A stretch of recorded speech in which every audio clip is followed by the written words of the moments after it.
Hello everyone and welcome to today's program. I'm Tang Jingyuan. The conflict involving Iran has reached a critical juncture and President Trump has had to remain in the White House to oversee operations, prompting him to postpone his previously scheduled visit to Beijing. This development has placed Xi Jinping in a difficult position. Trump has directly called on China to deploy naval vessels to help secure passage through the Strait of Hormuz. If Beijing complies, it risks appearing as a junior partner to the US while openly turning against its longtime ally, Iran. If it refuses, China's long-standing rhetoric about assuming great power responsibility and contributing to global governance would ring hollow, painting the CCP as a free-riding opportunist that reaps benefits without shouldering costs, potentially inviting widespread international criticism. This situation has starkly exposed Beijing's strategic dilemma. Even Iran has attempted to complicate matters for China by publicly floating a condition for safe passage through the strait. Tankers carrying oil settled in RMB, Chinese yuan, rather than dollars would be allowed through. On the surface, this appeared to hand Beijing a major strategic gift, aligning with long-held ambitions to internationalize the yuan and challenge dollar dominance in energy markets. Some voices in China enthusiastically celebrated this as turning the RMB into a passport for the Strait of Hormuz and a breakthrough in petroleum ambitions. Yet, remarkably, many of these celebratory articles and analyses were swiftly taken down by Chinese authorities, an action that strongly suggests underlying reservations or realities Beijing prefers not to highlight publicly. Iran's desperate blockade of the strait, essentially a last-ditch effort by a cornered regime, has provoked a forceful response from Trump. A key target has emerged: Kharg Island, also known as Kharg, which handles roughly 90% of Iran's crude oil exports and serves as the linchpin of its petroleum revenue stream.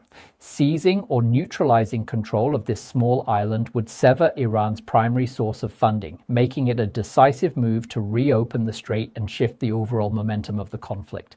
If you're following this issue closely, please consider subscribing to the channel and turning on notifications so you don't miss future updates.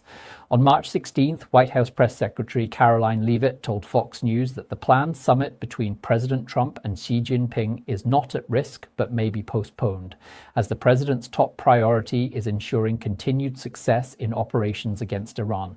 The previous day, March 15th, in an interview with the Financial Times, Trump indicated he might delay the late March summit with Xi to pressure Beijing into assisting with reopening this vital choke point. The Strait of Hormuz carries about 1/5 of global oil shipments.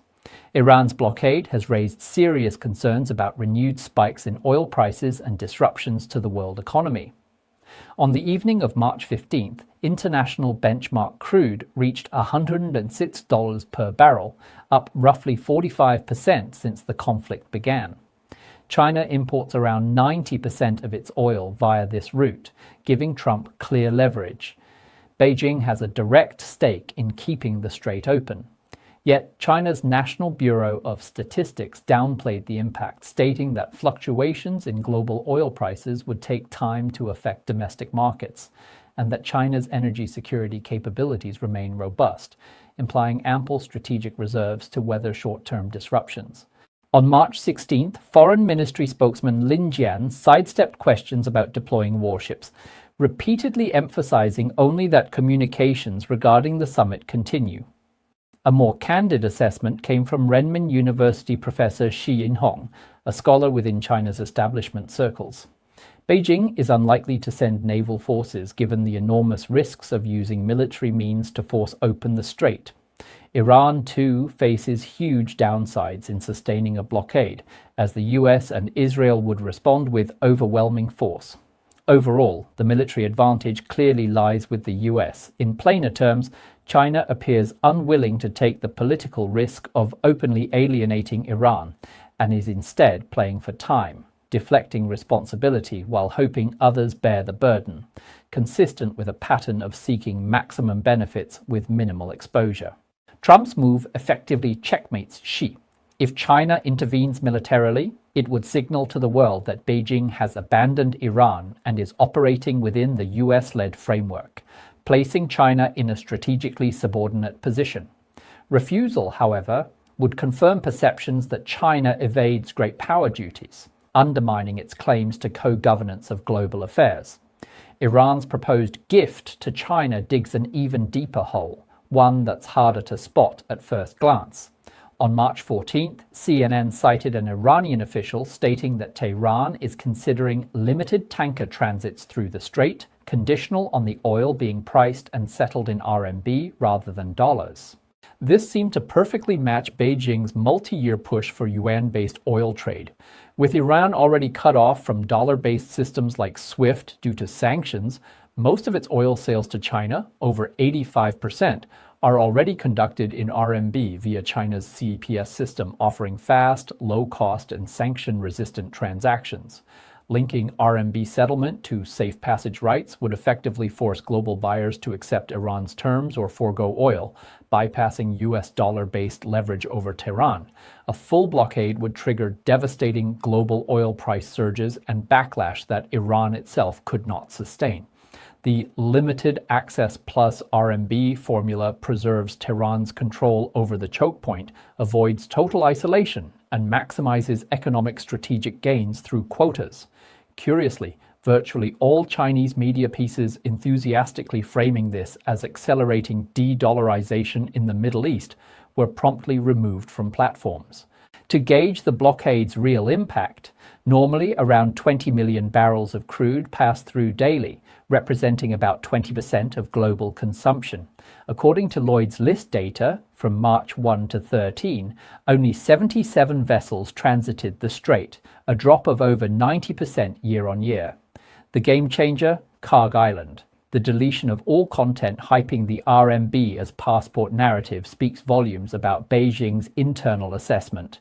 Iran's blockade, while a bold asymmetric tactic, has only intensified Trump's resolve, leading to consideration of seizing Kharg Island outright.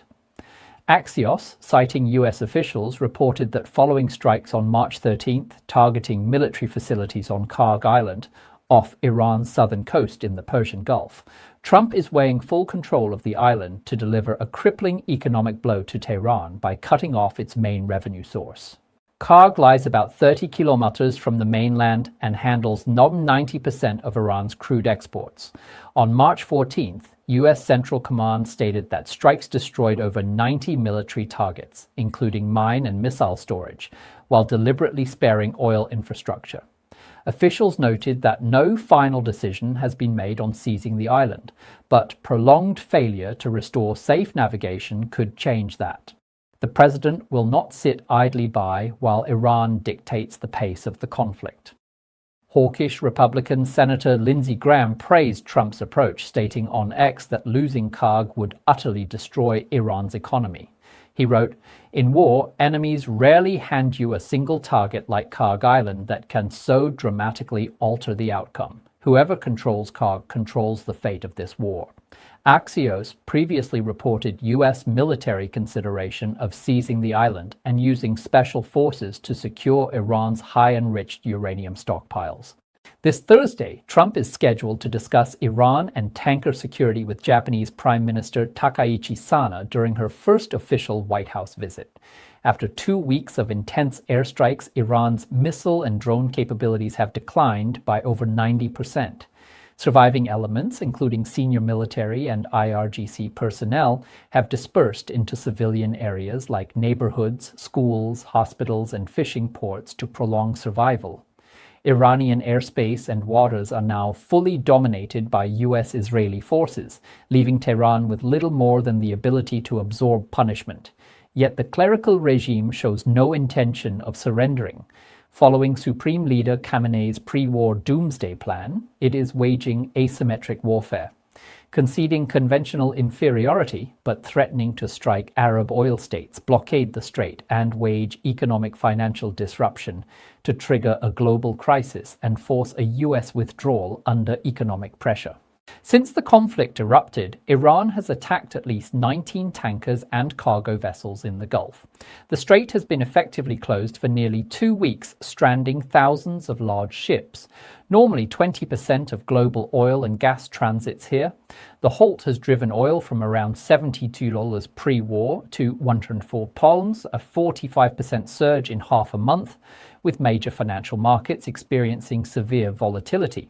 While the US-Israeli coalition enjoys overwhelming superiority in air, land, and sea domains, airstrikes alone cannot eliminate small numbers of hidden missiles, drones, and unmanned boats along Iran's long coastline. Tehran can still threaten tankers at low cost.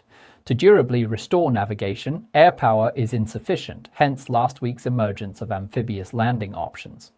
The USS RRR Amphibious Ready Group from Okinawa, carrying at least 2,200 Marines of the 31st Marine Expeditionary Unit, is now en route to the Gulf at high speed. This is a self-contained combined arms force. The RRR LHA-7, a modern America-class amphibious assault ship, embarks up to 20 F-35B stealth vertical landing fighters, 12 MV-22 Osprey tiltrotors, plus various helicopters for attack, transport, and heavy lift, giving it carrier-like air power. Accompanying it are amphibious transport docks, USS San Diego and New Orleans, each capable of landing 700-plus Marines with heavy equipment via landing craft, Osprey, or CH-53E Super Stallion helicopters, plus defensive systems like RAM missiles, guns, and machine guns. The 31st MEU brings Javelin anti-tank missiles, ACV amphibious combat vehicles, M777 155mm lightweight howitzers, M252 81mm mortars, Tau anti-tank missiles, and HIMARS rocket systems, combining with Tripoli's F-35Bs for precision, independent landing operations anywhere required. Deploying ground forces does not signal a full-scale invasion of Iran, but rather targeted, localized special operations in key areas. Critical islands controlling the strait include Greater and Lesser Tunbi Abu Musa, disputed with the UAE, Hengam, Larak, Hormuz, and the largest, Chesham. The core objective is seizing key Iranian-side islands and ports as bases to clear IRGC coastal hideouts and neutralize threats to shipping. The Tripoli ARG is ideally suited for such amphibious tasks. Beyond localized landings, the US-Israel coalition continues pursuing regime change in Tehran to resolve the Strait issue and others comprehensively.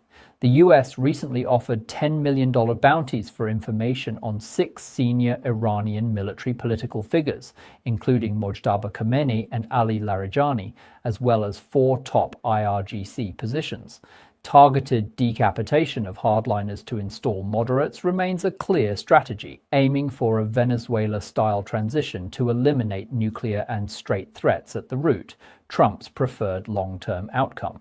On March 14th, Trump proposed a multinational escort coalition for tankers, directly calling on China, France, Japan, South Korea, and the UK, all major beneficiaries of an open strait, to contribute warships, as participation would be logical given their stakes. US strikes on potential threats to shipping continue at high intensity and are expected to last at least another 2 weeks into late March, creating conditions for escorted convoys. Multinational escorts would build an international front against Iran while sharing political risk with Washington, a pragmatic option when feasible. In summary, regime change in Iran would be the most decisive, permanent solution. Amphibious operations in key zones represent the backstop to force open the strait. Coalition escorts offer the most realistic path once conditions allow. If escorts remain vulnerable and regime change remains elusive, amphibious action becomes inevitable, likely in early April, to prevent closure exceeding 1.5 to 2 months and inflicting unacceptable global economic damage. After securing coastal footholds, any IRGC counterattacks would expose them to devastating US air power. Such operations could extend inland to Tehran targets, IRGC bases, or nuclear sites holding weapons-grade material, potentially triggering regime collapse if successful. If you appreciate this analysis, please like, subscribe, and enable notifications. See you in the next episode.